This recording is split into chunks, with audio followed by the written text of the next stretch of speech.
Welcome to the Slop Farm. Enjoy the video. In this video, I will explain how to make a bubble out of cardboard.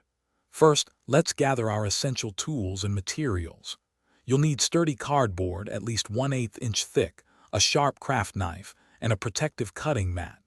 Don't forget a reliable ruler, a compass for drawing perfect circles, and a strong adhesive like hot glue or wood glue.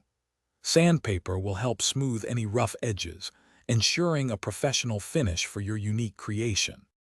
Now, let's move on to designing and cutting your cardboard segments. Begin by drawing a large circle on your cardboard, perhaps 10 to 12 inches in diameter, which will serve as the base. Next, divide this circle into 8 to 12 equal segments, like pizza slices or petals. Carefully cut out each segment using your craft knife, making sure the edges are as smooth and even as possible.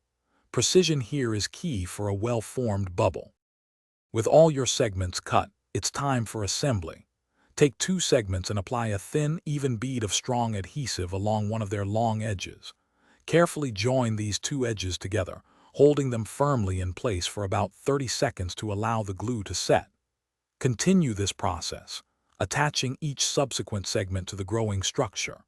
Work slowly and methodically, ensuring each joint is secure and your bubble maintains its intended spherical shape. Finally, let's add some finishing touches to your cardboard bubble.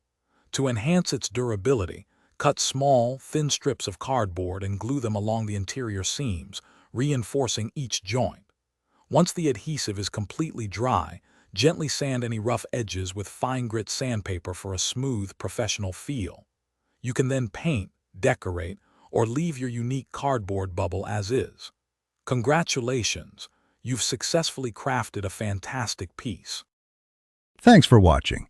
Consider subscribing if we helped you today.